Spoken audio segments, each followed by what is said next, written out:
Hi, I'm Stephen Thrasher, and I've identified 5 factors you should consider when looking to hire an intellectual property attorney, whether that's for your patent, your trademark, your copyright, helping you out with a license, or on any of these other issues that pop up. First and foremost is subject matter experience. So, for example, if you have a software company, you want to make sure that the attorney you work with has experience with software as well, whether it's for the patent or the license or copyrights or any of the other stuff, because that attorney will be able to identify nuances in your agreements and the patents and other stuff that many attorneys will miss if they don't have that experience. Number two is you want to make sure that, well, they just have experience.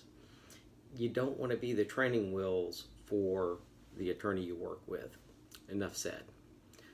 Number three is speed. You want to make sure that when you turn over something to your attorney, that they will be able to quickly file it with the government.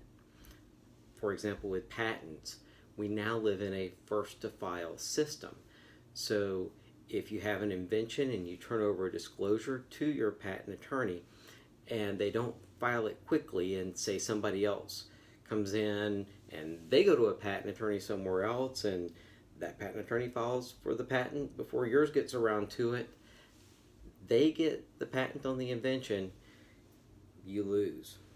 So make sure that your attorney can do the job quickly. So 3 is speed. Number 4 is budget. It's so easy in intellectual property law to spend a lot of money, and I'm sure you've heard this, just so quickly. Make sure that the attorney you work with knows your budget constraints, and make sure that you're not going to be surprised by additional cost in the future, which, by the way, is why you should watch the videos that I have. I go through how long it takes and how much it will cost, so that you'll have an idea about how much you should budget to make sure you get to the finish line with your intellectual property. The 5th factor you should look at and consider when working with your attorney are your long-term goals. You might want to license an invention or a trademark or work on a license agreement. You might want to, say, create a business around an invention. You might have an interest in creating a patent portfolio or intellectual property portfolio to build a franchise or sell that portfolio.